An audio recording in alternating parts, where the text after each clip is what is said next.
وہ جانتے ہیں کہ یہ بیوقوف جو چیز مانگ رہا ہے، یہ اگر ہم اس کو دے دیں گے تو اس کے حق میں برا ہوگا، اس کے حق میں نہیں ہے، اس کی مصلحت نہیں ہے کہ ہم اس کو یہ چیز دیں۔ تو اس موقع پر اللہ تبارک و تعالیٰ بجائے وہ چیز دینے کے کوئی اس سے بہتر چیز عطا فرما دیتا ہے کہ یہ تو بیوقوف ہے، کیا مانگے گا، لیکن ہم اس کو وہ چیز دیں کہ جو اس کے لیے حقیقت میں فائدہ مند ہو۔ جیسے ایک بچہ ہے، وہ آگ مانگ رہا ہے، آگ اس کو خوشگوار لگ رہی ہے، خوشنما لگ رہی ہے، آگ کا انگارہ ہے، اچھا لگتا ہے، کہتا مجھے دے دو۔ اگر ماں باپ نہیں دیتے روتا ہے، چلاتا ہے، لیکن ماں باپ جانتے ہیں کہ یہ انگارہ اس کو دیں گے تو یہ اپنا ہی کام خراب کر لے گا، اپنے آپ کو جلا لے گا۔ جیسے تو موسیٰ علیہ السلام کو، موسیٰ علیہ السلام سے یہی امتحان لیا تھا نا کہ یہ دیکھو یہ آگ کا ٹکڑا ہے اور یہ اس کا ہے بچپن میں، تو انہوں نے انگارہ اٹھا کے رکھ لیا، اسی سے ان کی زبان میں لکنت پیدا ہو گئی اور اس وجہ سے دعا مانگی کہ یا اللہ یہ میری گرہ کھول دیجیے۔ تو دنیا کے معاملات میں یہ بکثرت ہوتا ہے کہ ہم جو چیز مانگ رہے ہیں وہ ہمیں نہیں دی جاتی، بلکہ بعد میں کبھی پتہ چل جاتا ہے، کبھی نہیں پتہ چلتا کہ بھئی ہماری مصلحت نہیں تھی اس میں جو ہم مانگ رہے تھے۔ اب میرے ساتھ تو پتہ نہیں کتنے واقعات ایسے پیش آئے ہیں کہ جو مانگا اور بہت الحاح و زاری سے مانگا، یا اللہ دے دے، یا اللہ دے دے، یا اللہ، بہت مانگا، نہیں دیا اللہ میاں نے۔ بعد میں پتہ چلا کہ اگر دے دیتے تو میرا کیا زبردست نقصان ہو جاتا۔ تو بعض دفعہ پتہ چل جاتا ہے۔ ایک مرتبہ میں ایک جگہ جانا تھا تو اس کے لیے میں دعا بہت مانگتا رہا، اور دعا بھی حرم میں مانگتا رہا کہ یا اللہ میری یہ سیٹ بک کرا دیجئے، میری یہ سیٹ بک کرا دیجئے، اور میں چلا جاؤں۔ نہیں ہوئی اور نہیں جا سکا۔ افسوس بھی ہوا کہ اتنی دعائیں مانگی لیکن وہ سیٹ نہ ملی، یا میں نہیں جا سکا۔ تو جب کچھ دن گزر گئے تو پتہ لگا کہ جس جہاز میں سیٹ بک کرنے کے لیے دعائیں مانگ رہا تھا وہ اغوا ہو گیا، تو بندے کو کچھ پتہ نہیں ہوتا، وہ مانگتا رہتا ہے بیوقوف، کہ دنیا کے معاملات میں مانگتا ہے کہ مجھے یہ دے دیجئے، مجھے وہ دے دیجئے، اور وہ اس کے حق میں ہوتا نہیں فائدہ مند۔ تو اللہ تبارک و تعالیٰ اپنے فضل و کرم سے اس سے بہتر کوئی چیز عطا فرما دیتے ہیں۔ دنیا کے معاملات میں تو یہ ہو سکتا ہے کہ ہم جو چیز مانگ رہے ہیں وہ ہماری مصلحت کے خلاف ہو، اس لیے نہیں دیتے اللہ تعالیٰ۔ لیکن اگر بندہ صدق دل سے، سچے دل سے اللہ تعالیٰ سے دین مانگے، دین کی بھلائی مانگے، صدق دل سے، سچے دل سے، تو ممکن نہیں ہے کہ اللہ تبارک و تعالیٰ رد فرما دے۔ کیوں؟ اس لیے کہ وہاں یہ نہیں کہہ سکتے کہ بھئی یہ دین کی اچھائی اس کو اگر ملتی تو یہ اس کے حق میں برا ہوتا، وہاں یہ بات نہیں کہہ سکتے۔ اگر یہ کہتا ہے بندہ کہ یا اللہ مجھے دیندار بنا دیجئے، یا اللہ مجھے تقوی دے دیجئے، یا اللہ مجھے اتباع سنت کی توفیق دے دیجئے، تو کیا یہاں یہ ممکن ہے کہ اللہ تعالیٰ یہ کہے بھئی تیرے حق میں اتباع سنت مناسب نہیں ہے؟ کہہ سکتے ہیں؟ یا یہ کہتے ہیں کہ تیرے حق میں تقوی مناسب نہیں ہے، ہم تجھے تقوی نہیں دیتے اس لیے کہ وہ تقوی تیرے حق میں فائدہ مند نہیں ہے؟ یہ ہو سکتا ہے؟ اس لیے کہ تقوی تو سارا قرآن بھرا ہوا ہے کہ تقوی بندے کو اختیار کرنے کا حکم ہے۔ تو اگر بندہ تقوی مانگ رہا ہے اللہ تبارک و تعالیٰ سے تو ناممکن ہے کہ وہ نہ دیں۔ ہاں ایک صورت ہوتی ہے جس میں نہ ملے، اللہ بچائے اس سے، کہ آدمی مانگ تو رہا ہے تقوی زبان سے، دل سے نہیں مانگ رہا۔ دل میں یہ خواہشات ہیں کہ یا اللہ میں تو ابھی بہت عمر پڑی ہے، اس میں بہت ساری خواہشات ہیں، بہت سارے منصوبے ہیں، تو وہ بھی مجھے پورے کرنے ہیں، وہ خواہشات بھی پوری کرنی ہیں، تو ان کے بارے میں سوچتا رہتا ہے اور اپنی طرف سے قدم کوئی بڑھاتا نہیں تقوی حاصل کرنے کے لیے۔ تو یہ مانگنا در حقیقت مانگنا نہیں ہے۔ یہ ایسا ہے جیسے کوئی شخص چلا تو جا رہا ہے مشرق کو، مسلسل مشرق کی طرف جا رہا ہے، اور دعا مانگے کہ اللہ مجھے مغرب کی طرف بھیج دے، تو یہ مذاق ہوگا کہ نہیں؟ کہ مذاق ہوگا کہ بھئی تو جا تو رہا ہے مشرق کی طرف، تیرے قدم اسی طرف اٹھ رہے ہیں، لیکن وہ مانگ رہا ہے زبان سے کہ میں مغرب کو جانا چاہتا ہوں۔ تو یہ دھوکہ ہے، فریب ہے، یہ حقیقت میں مانگنا نہیں ہے، یہ حقیقت میں دعا نہیں ہے۔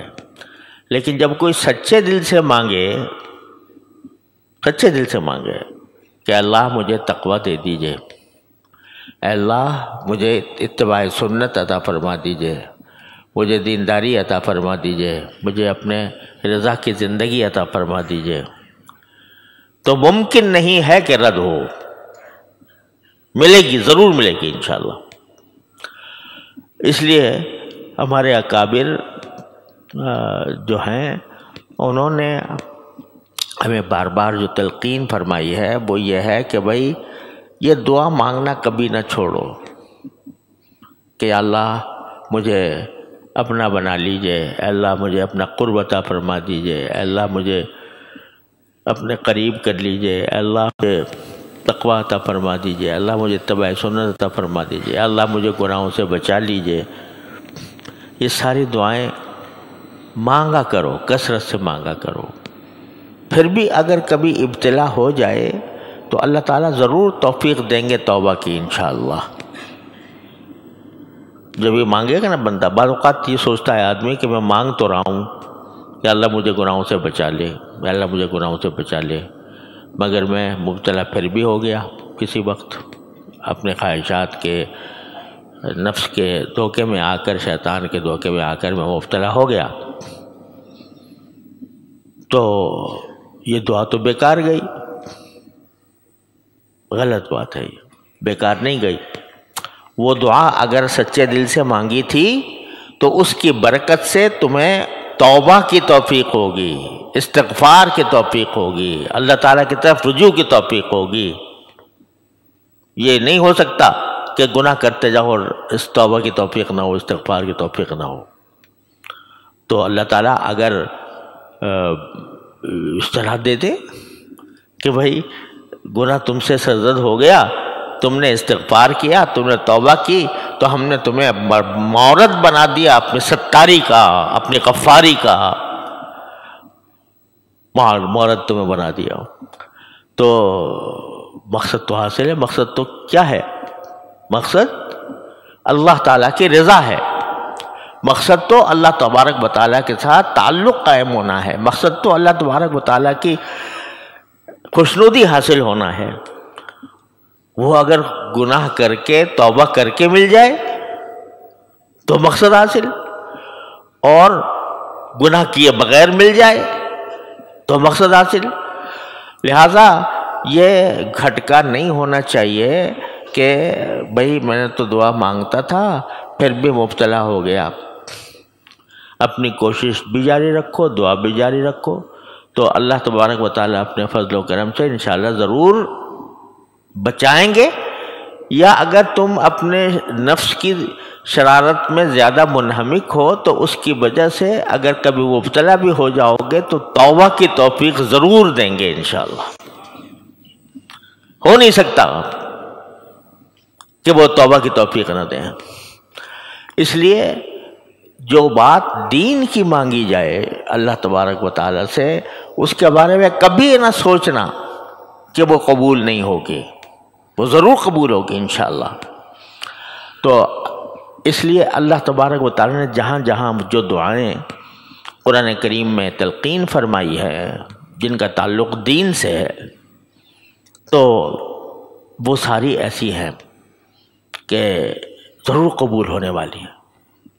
اسی لیے حضرت نے یہ جو دعا کی کتاب ہے جن میں دعائیں ہیں رسول کریم صلی اللہ علیہ وسلم کی مانگی ہوئی، اس کا نام رکھا ہے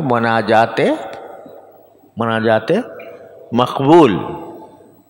پہلے ہی کہہ دیا مقبول ہیں، یہ سمجھے نا، پہلے ہی مقبول ہیں، اس لیے کہ یہ دعائیں ہی ایسی ہیں کہ اللہ تبارک و تعالیٰ ان کو رد نہیں کر سکتے۔ دین کی دعائیں ہیں، دین کی بھلائی کی دعائیں ہیں، تو اللہ تعالیٰ رد نہیں فرما سکتے۔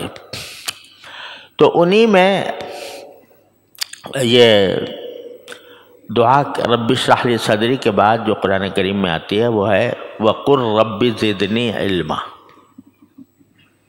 یہاں پر بھی اللہ تبارک و تعالیٰ نے نبی کریم صلی اللہ علیہ وسلم سے خطاب کرتے ہوئے فرمایا کہ یوں کہو، مجھ سے مانگو کہ اے میرے پروردگار مجھے علم میں ترقی عطا فرمائی ہے، مجھے علم میں ترقی عطا فرمائی، یعنی میرے علم اور زیادہ کر دیجئے، مجھے اور زیادہ علم عطا فرمائی، اور زیادہ علم عطا فرمائی۔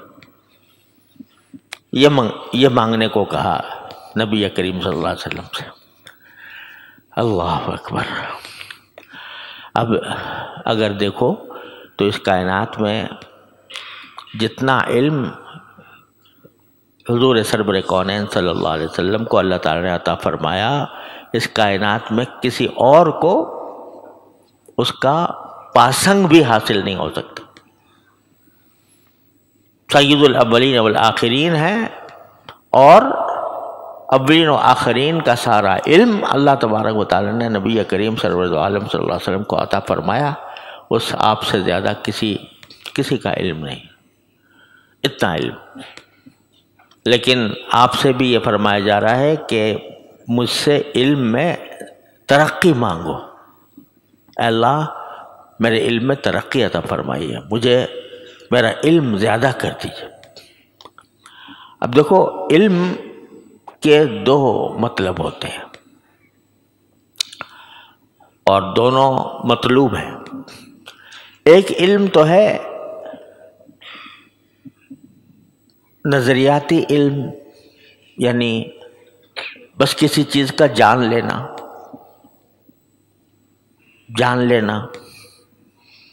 آدمی کو مثلا قرآن کریم کا ترجمہ آ گیا، قرآن کریم کا مطلب سمجھ میں آ گیا، یہ علم ہے۔ حدیث کا مطلب سمجھ میں آ گیا، رسول کریم صلی اللہ علیہ وسلم کا کوئی ارشاد علم میں آ گیا، علم ہے۔ فقہ کا کوئی مسئلہ سمجھ میں آ گیا، کسی عالم نے بتا دیا، آپ نے سمجھ لیا، تو یہ علم ہے۔ اور ایک علم وہ ہوتا ہے کہ جو اللہ تبارک و تعالیٰ کے ساتھ تعلق کی حقیقت انسان پر کھل گئی، اور اس کے نتیجے میں اللہ تبارک و تعالیٰ کی طاعت اور عبادت اور اطاعت یہ رگ و پے میں سما گئی۔ اس کو میں کس طرح تعبیر کروں؟ یعنی وہ علم جو کچھ پڑھا تھا، جو نبی کریم سرور عالم صلی اللہ علیہ وسلم نے جن باتوں کی ترغیب دی تھی، ان کی محبت اور ان کی طرف اپنے عمل کا رجحان وہ اتنا بڑھ گیا کہ ہر وقت دل و دماغ اس کی طرف متوجہ ہے کہ میں کسی طرح اللہ تبارک و تعالیٰ کی خوشنودی حاصل کرنے کے لیے نبی کریم صلی اللہ علیہ وسلم کے بتائے ہوئے طریقوں کو اپنے زندگی کے اندر اپنا لوں۔ یہ جذبہ جب انسان کے اندر سرایت کر جاتا ہے تو وہ حقیقی علم ہوتا ہے۔ وہ زبانی علم ہے کہ زبان سے کہہ بھی دیا سن بھی لیا کہ نماز مثلاً فرض ہے اور نماز کی یہ فضیلت ہے، نماز کو جب بندہ نکلتا ہے تو جو قدم بھی اٹھاتا ہے تو اس کے گناہ معاف ہوتے جاتے ہیں، اس کے درجات بلند ہوتے جاتے ہیں، یہ سب پڑھا حدیث میں، ٹھیک ہے، لیکن پڑھنے کے بعد کوئی جذبہ پیدا نہ ہوا، پڑھنے کے بعد کوئی جذبہ پیدا نہ ہوا کہ میں اس کے اوپر عمل کروں، تو علم ظاہر تو حاصل ہو گیا، یعنی جاننے کی حد تک، لیکن حقیقی علم نہیں حاصل ہوا۔ حقیقی علم اس وقت حاصل ہوگا جب اس فضیلت کو جاننے کے بعد دل میں جذبہ پیدا ہو کہ میں اس فضیلت کو حاصل کروں، یہ ہوگا حقیقی علم۔ تو اسی طرح آپ نے پڑھ لیا کہ بھائی کسی غریب کی مدد کرنا، کسی مصیبت زدہ کے کام آنا، حدیث میں آتا ہے کہ رسول کریم صلی اللہ علیہ وسلم نے فرمایا کہ میں کسی بندے کے تکلیف کو دور کرنے کی کوشش کروں یا دوسرے کا کوئی کام آ جاؤں، یہ مجھے زیادہ پسند ہے بنسبت اس کے کہ میں مسجد نبوی میں 1 مہینے کا اعتکاف کروں۔ اندازہ لگائیے، اعتکاف کتنا؟ 1 مہینے، کہاں؟ مسجد نبوی میں۔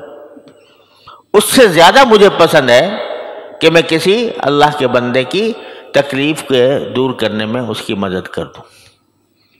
اب یہ سن لیا،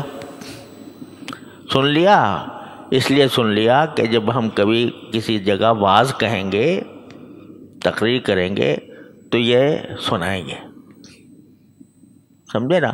یہ مولویانہ علم ہے، سمجھا؟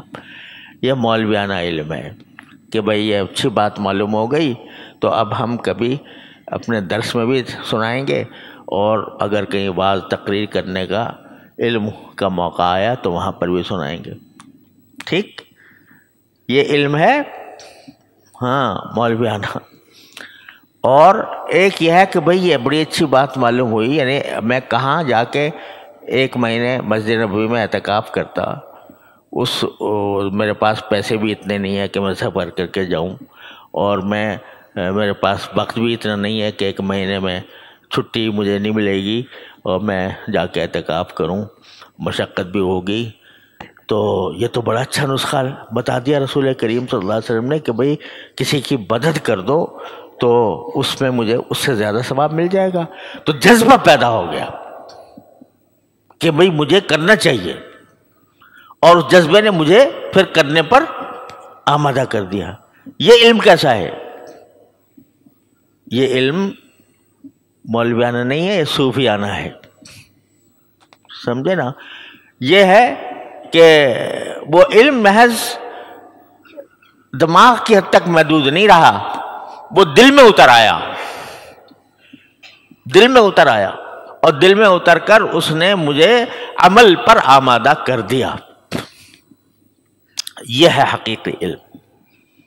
تو یہ علم کی مناظر ہے 2 قسمیں ہیں، ایک کیا کہہ دو مولویانہ یا محض جان لینا، اور ایک صوفیانہ، یعنی اب اس کا دل مچل گیا، دل میں جذبہ پیدا ہو رہا ہے کہ کسی طرح یہ کام کر گزروں۔ تو یہ ہے اصل مطلوب، اصل مقصود۔ تو جب ہم مانگتے ہیں اللہ تبارک و تعالی سے کہ رب زدنی علما، تو اس کے اندر دونوں باتیں مقصود ہیں، یعنی اے اللہ میرے ظاہری علم کو بھی بڑھا دیجئے، ظاہری علم میں بھی اضافہ فرما دیجئے، اور باطنی علم میں، یعنی علم کی حقیقت جو مجھے عمل پر آمادہ کر دے، جو مجھے میرے دل میں جذبہ پیدا کر دے، تو یہ جذبہ پیدا ہوتا ہے وہ دوسرا علم، تو اللہ اس میں بھی اضافہ کر دے۔ سمجھ میں بات آ رہی نہیں آ رہی؟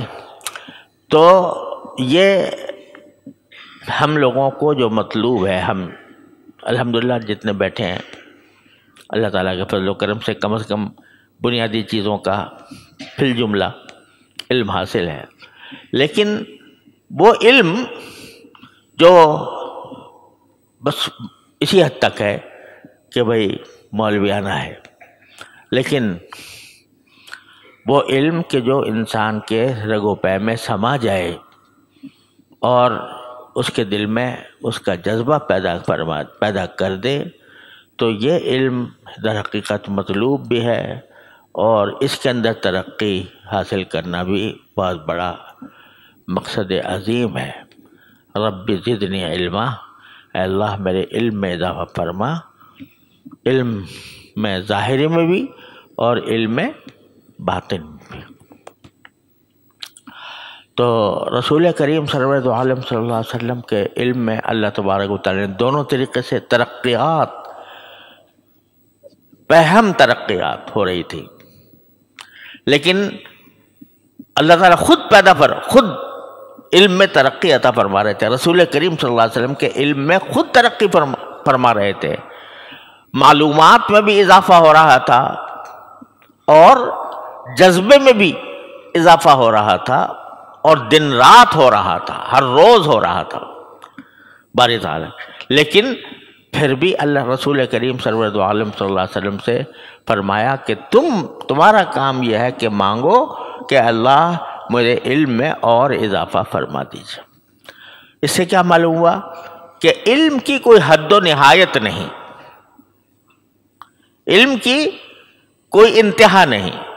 یہ نہیں ہے کہ بھئی فلاں حد تک پہنچ گئے تو بس اب علم کا باب بند ہو گیا، اب آگے ہمیں کسی اور علم کی ضرورت نہیں ہے، بلکہ یہ نہ مٹنے والی پیاس ہونی چاہیے، نہ بجھنے والی پیاس، نہ مٹنے والی بھوک۔ تو حدیث میں آتا ہے نا کہ دو لالچی ایسے ہیں کہ جن کا کبھی پیٹ نہیں بھرتا۔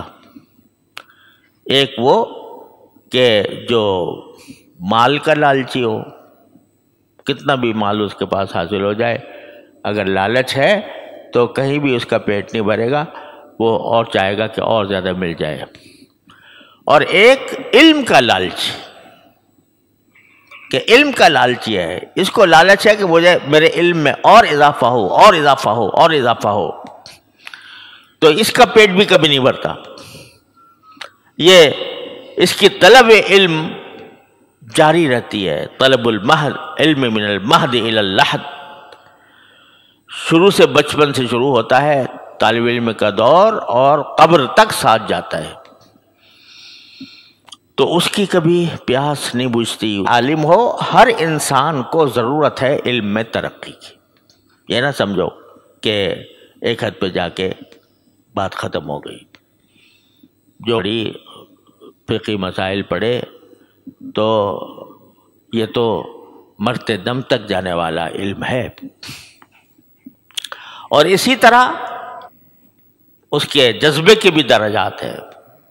وہ پہلے ایک درجہ، ان احکام کا حصول اس کے ذمہ فرض عین ہے۔ ایک تاجر ہے تو اس کو کم از کم اتنا جاننا ضروری ہے کہ کون سی چیز، کون سا معاملہ حلال ہے، کون سا حرام ہے، اتنا جاننا ضروری ہے۔ کوئی آدمی دکاندار ہے تو اس کو اپنی دکانداری کے حد تک جاننا ضروری ہے، فرض عین ہے۔ ہر مسلمان کو فرض عین ہے کہ بھئی وہ جانے کہ وضو کے اندر کیا چیز ضروری ہے اور کیا ضروری نہیں ہے، نماز میں کیا چیز ضروری ہے، کیا ضروری نہیں ہے۔ ہمیں افسوس یہ ہے کہ اکثر و بیشتر ہم لوگوں کو ان معاملات کے اندر بھی جو ضروری علم حاصل ہوتا ہے اس کی طرف توجہ نہیں ہوتی۔ کسی بھی آدمی سے پوچھو، لوگوں سے، کہ بھئی وضو میں کتنے فرض ہیں، کتنی سنتیں ہیں، تو کتنے لوگ ہیں جو صحیح بتا دیں گے۔ عام آدمی جو نماز روز وضو کرتا ہے اس سے پوچھو بھئی کتنا فرض ہے، کتنا سنت ہے، تو اس کو بس اوقات پتہ نہیں ہوگا۔ نماز میں کون سی چیز فرض ہے، کون سی واجب ہے، کون سی سنت ہے.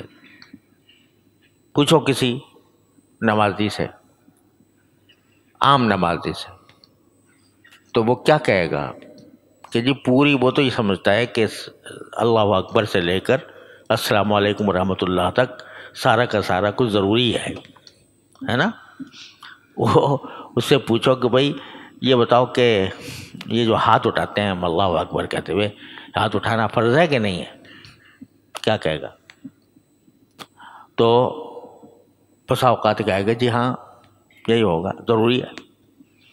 اور ہم جو یہ سمع اللہ حمیدہ کہتے ہیں یا ربنا لک الحمد کہتے ہیں، یا رکوع میں سجدے میں، رکوع میں سبحان ربی العظیم کہتے ہیں، یا سجدے میں سبحان ربی الاعلیٰ کہتے ہیں، یہ کیا فرض ہے یا واجب ہے یا سنت ہے یا مستحب ہے؟ اگر عام آدمی سے پوچھو تو کیا بتا سکے گا؟ نہیں بتا سکے گا. اس کا مطلب یہ کہ جو چیز فرض عین ہے، جو علم فرض عین ہے، وہ اس نے حاصل نہیں کیا ہوا. جب اس کو یہ پتہ نہیں ہے کہ نماز کے اندر کتنی چیزیں فرض ہوتی ہیں اور کتنی سنتیں ہوتی ہیں، کتنے واجب ہوتے ہیں. چنانچہ اگر فرض کرو جس کو پتہ نہیں ہے کہ سبحان ربی العظیم کہنا مثلا رکوع کے اندر یہ فرض نہیں ہے، واجب نہیں ہے، تو وہ کیا کرے گا؟ اگر فرض کرو سبحان ربی العظیم نہیں کہہ پایا کسی نماز میں، تو اس کے دماغ میں یہ بات آئے گی کہ نماز میری نہیں ہوئی. سمجھے نا؟ تو یہ جو جتنا علم ہے کہ جس کے بارے میں جو ہمارے روزمرہ کے عبادتیں ہیں، روزمرہ کے جو کام ہیں، ان میں کتنا فرض، کتنا واجب، کتنی سنت، یہ جب نہیں ہے تو اس کا حاصل کرنا فرض ہو گیا. قرآن کریم کی تلاوت ہے، تلاوت میں جو حروف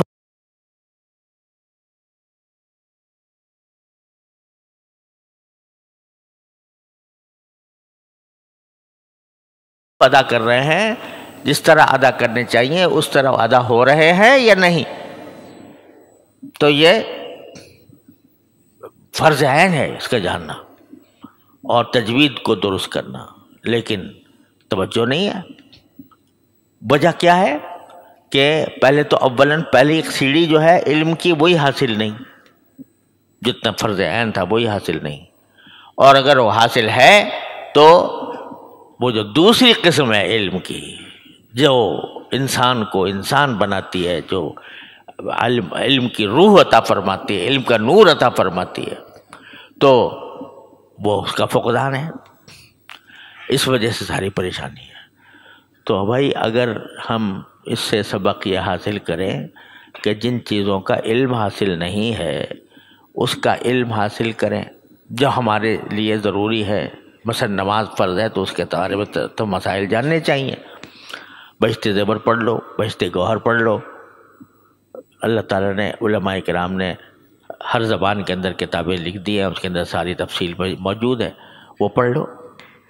اگر قرآن شریف صحیح پڑھا جا رہا تو کسی قاری سے مدد لے کر اپنا قرآن کریم صحیح کر لو، تاکہ علم کا جو پہلا درجہ ہے وہ تو حاصل ہو جائے.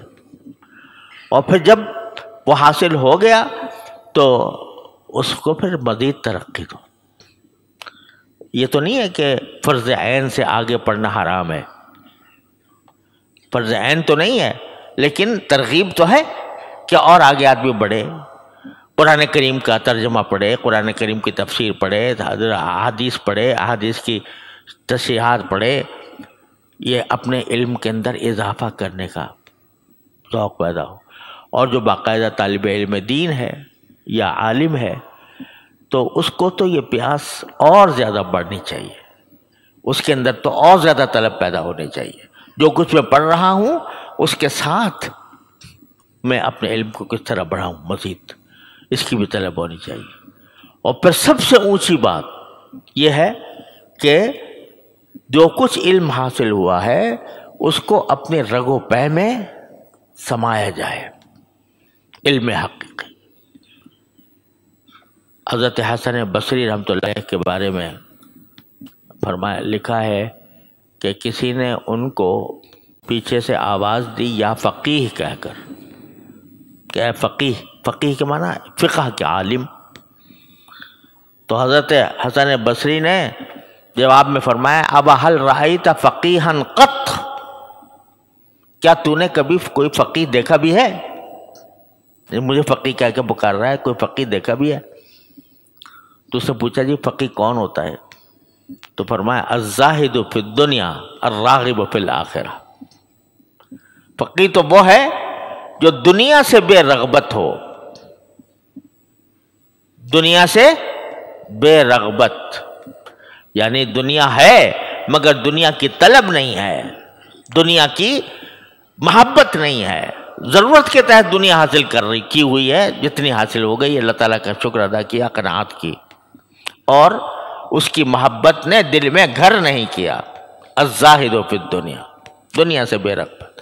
الراغب فی الآخرہ، آخرت کی رغبت رکھنے والا کہ میں مرنے کے بعد کی میری زندگی درست ہو جائے، یہ ہے اصل فقیہ. تو صرف فقہی مسئلے یاد کرنے سے فقیہ نہیں بنتا، بلکہ جو دنیا سے بے رغبت ہو اور آخرت کی رغبت پیدا کرنے والا ہو وہ ہے فقیہ. تو اس میں اضافہ ہوتا ہے بزرگوں کی صحبت سے، اللہ والوں کی صحبت سے. ان کی صحبت میں آدمی رہتا ہے تو چونکہ ان کا جو مزاج ہے وہ ڈھلا ہوا ہوتا ہے اس علم باطن کے اندر، تو اس وجہ سے ان کی ہر ادا سے، ان کے ہر عمل سے بندہ خوشبو حاصل کرتا ہے، اور وہ خوشبو پھر انسان کے اندر بھی سرایت کر جاتی ہے. تو اس کا راستہ ہے اللہ والوں کی صحبت اختیار کرنا، کہ جس کے ذریعے جن کو اللہ نے وہ علم صحیح عطا فرمایا ہوا ہے. اب اس کا نتیجہ یہ ہے کہ دیکھو حضرت حاجی امداد اللہ صاحب مہاجر مکی رحمۃ اللہ علیہ، جو ہمارے سید الطائفہ ہیں، وہ پورے جو ضابطے کا علم ہوتا ہے دست نظامی وہ پورا پڑھا ہوا نہیں تھا، قدری قافیہ تک پڑھے تھے، بس پورا نہیں تھا. لیکن اللہ نے دوسرے قسم کا علم جو میں نے ذکر کیا وہ عطا فرمایا ہوا تھا. تو پہلی قسم کے لوگ حضرت نانوتوی رحمۃ اللہ علیہ، حضرت گنگوہی رحمۃ اللہ علیہ، حضرت تھانوی رحمۃ اللہ علیہ، یہ سب حضرات وہ پہنچے ان کی خدمت میں، اور ان سے وہ علم حقیقی حاصل کرنے کی طلب لے کر پہنچے. حالانکہ وہ عالم پورے تھے، پکے تھے، متباہر عالم تھے، ان کے علم کا سکہ دنیا میں بیٹھا ہوا تھا، لیکن ایک بظاہر ایسے شخص کے پاس جا کر گھٹنے ٹیکے کہ جو پورا عالم بھی نہیں تھا. کیوں؟ اس لیے کہ اس کے پاس دوسرا علم تھا، وہ جتنا بھی علم تھا وہ دوسرے علم کے ساتھ ملا ہوا تھا. تو اس لیے ضرورت ہے کہ آدمی اپنی صحبت اچھی رکھے اور بزرگوں سے تعلق قائم رکھے، ان کے پاس آنا جانا رکھے، اللہ والوں کے پاس. تو پھر اس علم حقیقی کا جو ذائقہ ہے، اس کی جو خوشبو ہے، اس کی وہ رنگ منتقل ہونے لگتا ہے. اللہ تعالیٰ اپنی رحمت سے ہم سب کو توفیق عطا فرمائے. تو بھائی یہ دعا جو ہے اس نقطۂ نظر سے مانگا جائے، ربی زدنی علما، چھوٹی سی دعا ہے، ربی زدنی علما، اے میرے پروردگار میرے علم میں اضافہ فرمائیے. تو اس نیت سے مانگا کرو کہ علم ظاہر میں بھی اضافہ ہو اور علم باطن میں بھی اللہ تعالیٰ اضافہ فرمائے. تو جوں یہ بڑھے گا اسی حساب سے عمل میں ترقی ہوگی، اللہ تعالیٰ کے قرب میں ترقی ہوگی، اللہ تعالیٰ کے ساتھ تعلق میں ترقی ہوگی. اللہ تعالیٰ ہم سب کو یہ ترقی عطا فرمائے. وصلی اللہ تعالیٰ علی خیر خلقہ اللہم صلی علی سیدنا. یا اللہ اپنے فضل و کرم اپنے رحمت سے ہمارے تمام گناہوں کو معاف فرما. یا اللہ یا رحمان یا رحیم یا کریم اپنے فضل و کرم سے ہماری تمام حاجتوں کو پورا فرما دے. یا اللہ اپنے رحمت سے ہماری مکمل مغفرت فرما. یا اللہ ہماری شامت اعمال کو دور فرما دے. یا اللہ ہماری شامت اعمال کو اپنے فضل و کرم سے دور فرما. یا اللہ ہماری شامت اعمال کو دور فرما.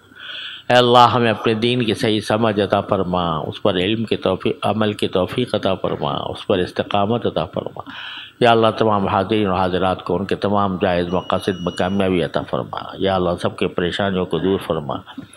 یا اللہ بہت سے لوگوں نے اپنے اپنے مقاصد کے لیے پرچے بھیجے ہیں کہ اللہ تبارک و تعالیٰ ان کی ساری مرادیں یا اللہ ان سب کی پوری فرما دے۔ زیادہ تر پرچے اپنے کسی عزیزوں کے صحت کے بارے میں آئے ہیں کہ یا اللہ دعا درخواست کیا ہے کہ اللہ ان کو صحت و عافیت عطا فرما، یا اللہ اپنے رحمت سے ان سب کی کو صحت و عافیت کاملہ عاجلہ مستمرہ عطا فرما، یا اللہ ہم میں ہمارے متعلقین میں جو اور بھی لوگ بیمار ہیں انہیں بھی صحت و عافیت کاملہ عطا فرما، یا اللہ رحمان یا رحیم تمام حاضرین اور حاضرات کو ان کے تمام جائز مقاصد میں کامیابی عطا فرما، یا اللہ سب کی پریشانیوں کو دور فرما۔ وصلی اللہ تعالی علی خیر خلق سیدنا مولانا محمد وعلی آلہ واصحابہ اجمعین، آمین برحمتک یا